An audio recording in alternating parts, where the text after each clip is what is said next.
हरि ओम। अष्टपंचाशः सर्गः। वशिष्ठ ऋषि के पुत्रों का त्रिशंकु को डांट बताकर घर लौटने के लिए आज्ञा देना तथा उन्हें दूसरा पुरोहित बनाने के लिए उद्यत देख शाप प्रदान और उनके शाप से चांडाल हुए त्रिशंकु का विश्वामित्र जी की शरण में जाना।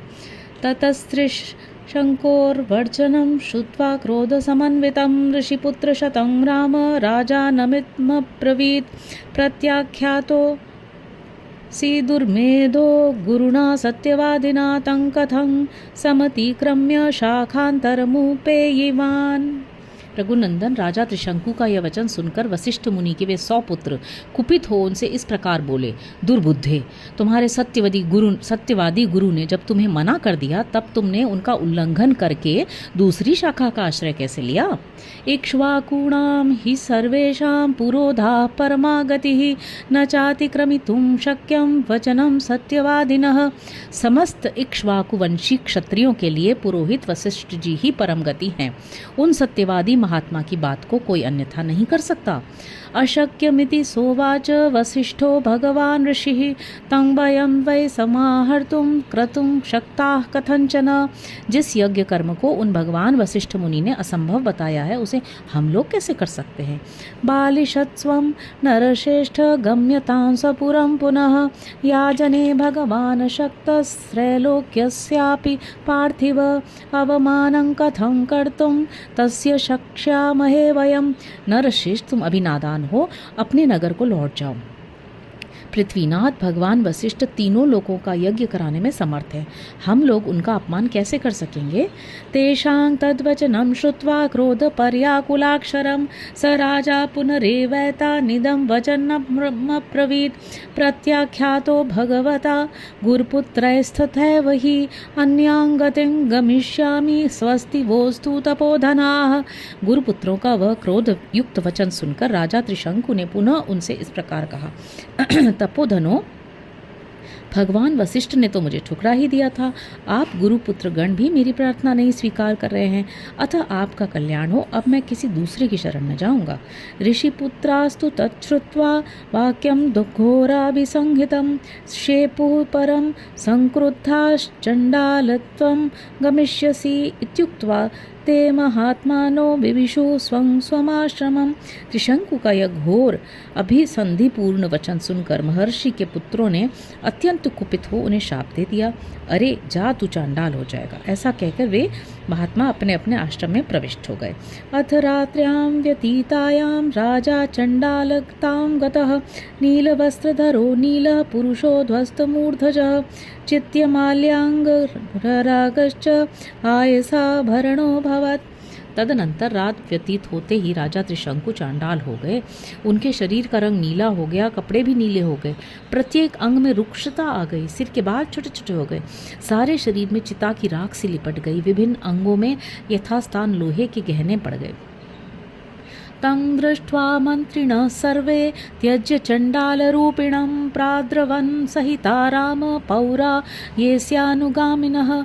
एको हि राजा काकुत्स जगाम परमात्मवान् दह्यमानो दिवारात्रं विश्वामित्रं तपोधनम्। श्री राम अपने राजा को चांडाल के रूप में देखकर सब मंत्री और पुरवासी जो उनके साथ आए थे उन्हें छोड़कर भाग गए। ककुत्स नंदन वे धीर स्वभाव नरेश दिन रात चिंता की आग में जलने लगे और अकेले ही तपोधन विश्वामित्र की शरण में गए। विश्वामित्रस्तु तं दृष्ट्वा राजानं विफलीकृतं चण्डालरूपिणं राम मुनिः कारुण्यमागतः कारुण्यात् स महातेजा वाक्यं परं धार्मिकः इदं जगात् भद्रं ते राजानं घोरदर्शनं किमागमन कार्यं ते राजपुत्र महाबल अयोध्याधिपते वीर शापात् चण्डालतां गतः। श्री राम, विश्वामित्र ने देखा राजा का जीवन निष्फल हो गया है, उन्हें चांडाल के रूप में देखकर उन महातेजस्वी परम धर्मात्मा मुनि के हृदय में करुणा भर आई। वे दया से द्रवित होकर भयंकर दिखाई देने वाले राजा त्रिशंकु से इस प्रकार बोले, महाबली राजकुमार, तुम्हारा भला हो, यहाँ किस काम से तुम्हारा आना हुआ है। वीर अयोध्या नरेश, जान पड़ता है तुम शाप से चांडाल भाव को प्राप्त हुए हो। अथ तद्वाक्यमाकर्ण्य राजा चण्डालतां गतः अब्रवीत प्राञ्जलिर्वाक्यं वाक्यकोविदम्। विश्वामित्र की बात सुनकर चांडाल भाव को प्राप्त हुए और वाणी के तात्पर्य को समझने वाले राजा त्रिशंकु ने हाथ जोड़कर वाक्यार्थ कोविद विश्वामित्र मुनि से इस प्रकार कहा। प्रत्याख्यातोऽस्मि गुरुणा गुरुपुत्रैस्तथैव च अन्वाप्यैव तं कामं मया प्राप्तो विपर्ययः। महर्षि, मुझे गुरु तथा गुरुपुत्रों ने ठुकरा दिया। मैं जिस मनोभीष्ट वस्तु को पाना चाहता था उसे न पाकर इच्छा के विपरीत अनर्थ का भागी हो गया। सशरीरो दिवंग्यायामिति मे सौम्य दर्शना मया चेष्टं क्रतुशतं तच्च नावाप्यते फलम। सौम्य दर्शन मुनीश्वर, मैं चाहता था कि इसी शरीर से स्वर्ग को जाऊं, परंतु यह इच्छा पूर्ण न हो सकी। मैंने सैकड़ों यज्ञ किए हैं किंतु उनका भी कोई फल नहीं मिल रहा है। अनृतं नोक्त पूर्वं में न च वक्ष्ये कदाचन कृच्छ्रे श्वपि गत सौम्य क्षत्र धर्मेण ते शपे। सौम्य, मैं क्षत्रिय धर्म की शपथ खाकर आपसे कहता हूँ कि बड़े से बड़े संकट में पड़ने पर भी न तो पहले कभी मैंने मिथ्या भाषण किया है और न भविष्य में ही कभी करूँगा। यज्ञैर्बहुविधैरिष्टं प्रजाधर्मेण पालितः गुरुवश्च महात्मानः क्षीलवृत्तेन तोषिताः धर्मे प्रयतमानस्य यज्ञं चाह हर्तुमिच्छतः परितोषं न गच्छन्ति गुरवो मुनिपुंगव दैवमेव परं मन्ये पौरुषं तु निरर्थकम्। मैंने नाना प्रकार के यज्ञों का अनुष्ठान किया, प्रजाजनों की धर्मपूर्वक रक्षा की और शील एवं सदाचार के द्वारा महात्माओं तथा गुरुजनों को संतुष्ट रखने का प्रयास किया। इस समय भी मैं यज्ञ करना चाहता था, अतः मेरा यह प्रयत्न धर्म के लिए ही था। मुनि प्रवर, तो भी मेरे गुरुजन मुझ पर संतुष्ट न हो सके। यह देखकर मैं दैव को ही बड़ा मानता हूँ। पुरुषार्थ तो निरर्थक जान पड़ता है। दैवेनाक्रम्यते सर्वं दैवं हि परमा गतिः तस्य मे परमार्थस्य परसादमभिकांक्षतः कर्तुमर्हसि भद्रं ते दैवोपहत कर्मणः। दैव सब पर आक्रमण करता है, दैव ही सबकी परम गति है। मुने, मैं अत्यंत आर्त होकर आपकी कृपा चाहता हूँ।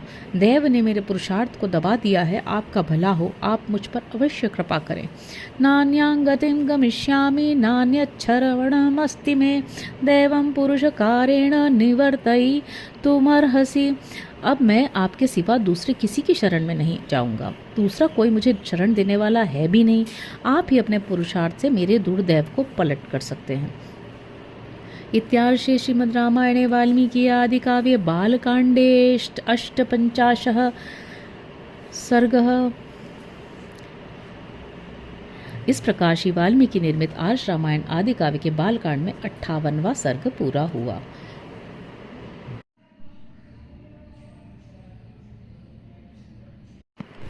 एकोनष्टितम महसर्गः। विश्वामित्र का त्रिशंकु को आश्वासन देकर उनका यज्ञ कराने के लिए ऋषि मुनियों को आमंत्रित करना और उनकी बात न मानने वाले महोदय तथा ऋषि पुत्रों को शाप देकर नष्ट करना। उक्तवाक्यं तु राजानं कृपया कुशिकात्मजः अब्रवीन् मधुरं वाक्यं साक्षात् चंडालतांगतम। शतानंद जी कहते हैं, श्री राम साक्षात चांडाल के स्वरूप को प्राप्त हुए राजा त्रिशंकु के पूर्वोक्त वचन को सुनकर कुशिक नंदन विश्वामित्र जी ने दया से द्रवित होकर उनसे मधुर वाणी में कहा। इक्ष्वाको स्वागतं वत्स जानामि त्वां सुधार्मिकं शरणं ते प्रदास्यामि मा भैषीर्न पुंगव। वत्स इक्ष्वाकुकुल नंदन, तुम्हारा स्वागत है। मैं जानता हूँ तुम बड़े धर्मात्मा हो। नृप प्रवर, डरो मत, मैं तुम्हें शरण दूंगा। अहमामंत्र ये सर्वान् महर्षीन् पुण्यकर्मणः यज्ञ सायकरान् राजन् ततो यक्षसि निर्वृत्तः। राजन, तुम्हारे यज्ञ में सहायता करने वाले समस्त पुण्यकर्मा महर्षियों को मैं आमंत्रित करता हूँ, फिर तुम आनंद पूर्वक यज्ञ करना। गुरु शाप कृतं रूपम यदिदं त्वयि वर्तते अनेन सह रूपेण सशरीरो गमिष्यसि हस्त प्राप्तमहं मन्ये स्वर्गं तव नराधिप यत्स्वं कौशिकमागम्य शरण्यं शरणागतः। गुरु के शाप से तुम्हें जो ये नवीन रूप प्राप्त हुआ है, इसके साथ ही तुम सदैव स्वर्गलोक को जाओगे। नरेश्वर, तुम जो शरणागत वत्सल विश्वामित्र की शरण में आ गए हो, इससे मैं ये समझता हूँ कि स्वर्गलोक तुम्हारे हाथ में आ गया है। एवं मुक्त्वा महातेजाः पुत्रान् परम धार्मिकान् व्याधिदेश महाप्राज्ञान् यज्ञ संभार कारणात्। ऐसा कहकर महातेजस्वी विश्वामित्र ने अपने परम धर्मपरायण महाज्ञानी पुत्रों को यज्ञ की सामग्री जुटाने की आज्ञा दी। सर्वान् शिष्यान् समाहूय वाक्यमेतदुवाचः। सर्वान् ऋषीन् सवाशिष्ठानानयत्वं ममाज्ञया। शिष्यान् सुहृदशैव सर्त्रिवज सुबहुश्रुतान्। तत्पश्चात समस्त शिष्यों को बुलाकर उनसे ये बात कही, तुम लोग मेरी आज्ञा से अनेक विषयों के ज्ञाता समस्त ऋषि मुनियों को, जिनमें वशिष्ठ के पुत्र भी सम्मिलित हैं, उनके शिष्यों सुहृदों तथा ऋत्विजों को बुलाओ। यदन्यो वचनं ब्रूयान् मद्वाक्यबलचोदितः तत्सर्वमखिलेनोक्तं ममाख्येयमनादृतम्। जिसे मेरा संदेश सुनकर बुलाया गया हो वह अथवा दूसरा कोई यदि इस यज्ञ के विषय में कोई अवहेलनापूर्ण बात कहे तो तुम लोग सब पूरा मुझसे आकर कहना। तस्य तद्वचनं श्रुत्वा दिशो जग्मुस्ताज्ञया आजग्मुरथ देशेभ्यः सर्वेभ्यो ब्रह्मवादिनः। ते च शिष्या समागम्य मुनिं ज्वलित तेजसम उच्चुश्च वचनं सर्वेषां ब्रह्मवादिनाम। उनकी आज्ञा मानकर सभी शिष्य चारों दिशाओं में चले गए। फिर तो वह सब देशों से ब्रह्मवादी मुनि आने लगे। विश्वामित्र के वे शिष्य उन प्रज्वलित तेज वाले महर्षि के पास सबसे पहले लौट आए और समस्त ब्रह्मवादियों ने ये जो बातें कही थीं उन्हें सब ने विश्वामित्र जी से कह सुनाया। श्रुत्वा ते वचनं सर्वे समायान्ति द्विजातयः सर्वदेशेषु चागच्छन् वर्जयित्वा महोदयम्। वे बोले, गुरुदेव आपका आदेश या संदेश सुनकर प्रायः संपूर्ण देशों में रहने वाले सभी ब्राह्मण आ रहे हैं। केवल महोदय नामक ऋषि तथा वशिष्ठ पुत्रों को छोड़कर सभी महर्षि यहाँ आने के लिए प्रस्थान कर चुके हैं। वासिष्ठं यच्छतं सर्वं क्रोधपर्याकुलाक्षरं यथाह वचनं सर्वं शृणुत्वं मुनिपुंगव। मुनिश्रेष्ठ वशिष्ठ के जो 100 पुत्र हैं उन सब ने क्रोध भरी वाणी में जो कुछ कहा है वह सब आप सुनिए। क्षत्रियो याजको यस्य चंडालस्य विशेषतः कथं सदसि भोक्तारो ह्यवितस्य सुरर्षयः ब्राह्मणा वा महात्मानो भुक्त्वा चांडाल भोजनम कथम स्वर्गम गमिष्यन्ति विश्वामित्रेण पालितः। वे कहते हैं जो विशेषतः चंडाल हैं और जिसका यज्ञ कराने वाला आचार्य क्षत्रिय है, उसके यज्ञ में देवर्षि अथवा महात्मा ब्राह्मण हविष्य का भोजन कैसे कर सकते हैं, अथवा चंडाल का अन्न खाकर विश्वामित्र से पालित हुए ब्राह्मण स्वर्ग में कैसे जा सकेंगे। एतद्वचन नैष्ठुर्य मूचु संरक्तलोचनाः वासिष्ठा मुनिशार्दूल सर्वे सह महोदयाः। मुनिव्रह महोदय के साथ वशिष्ठ के सभी पुत्रों ने क्रोध से लाल आंखें करके ये उपरयुक्त निष्ठुरतापूर्ण बातें कही थीं। तेषां तद्वचनं श्रुत्वा सर्वेषां मुनिपुंगवाः क्रोधसंरक्तनयनः सरोषमिदं ब्रवीत्। उन सब की वह बात सुनकर मुनिवर विश्वामित्र के दोनों नेत्र क्रोध से लाल हो गए और वे रोषपूर्वक इस प्रकार बोले। यद्दूषयन्त्य दुष्टं मा तप उग्रं समास्थितं भस्मीभूता दुरात्मानो भविष्यन्ति न संशयः। मैं उग्र तपस्या में लगा हूँ और दोष या दुर्भावना से रहित हूँ, तो भी जो मुझ पर दोषारोपण करते हैं वे दुरात्मा भस्मीभूत हो जाएंगे, इसमें संशय नहीं है। अद्य ते कालपाशेन नीता वैवस्वतक्षयं सप्तजातिशतान्येव मृतपाः संभवन्तु ते श्वमांसनियताहारा मुष्टिकानां निर्घृणाः। आज कालपाश से बदकर वे यमलोक में पहुंचा दिए गए हैं। अब ये 700 जन्मों तक मुर्दों की रखवाली करने वाली, निश्चित रूप से कुत्ते का मांस खाने वाली मुष्टिक नामक प्रसिद्ध निर्दय चंडाल जाति में जन्म ग्रहण करें। विकृताश्च विरूपाश्च लोकानुनचरन्त्विमान् महोदयश्च दुर्बुद्धिर्मामदूष्यं हृद्यूषयत् दूषित सर्वलोकेषु निषादत्वं गमिष्यति प्राणातिपातनिरतो निरनुक्रोशतां गतः दीर्घकालं मम क्रोधात् दुर्गतिं वर्तयिष्यति। वे लोग विकृत एवं विरूप होकर इन लोकों में विचरें, साथ ही दुर्बुद्धि महोदय भी, जिसने मुझे दोषहीन मुझ दोषहीन को भी दूषित किया है। मेरे क्रोध से दीर्घ काल तक सब लोगों में निंदित, दूसरे प्राणियों की हिंसा में तत्पर और दया शून्य निषाद योनि को प्राप्त करके दुर्गति भोगेगा। एतावदुक्त्वा वचनम विश्वामित्रो महातपाः वीरराम महातेजा ऋषि मध्ये महामुनि। ऋषियों के बीच में ऐसा कहकर महातपस्वी, महातेजस्वी एवं महामुनि विश्वामित्र चुप हो गए।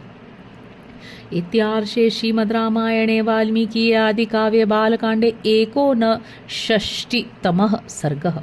इस प्रकार श्री वाल्मीकि निर्मित आर्ष रामायण आदि काव्य के बालकांड में 59वां सर्ग पूरा हुआ। हरि ओम।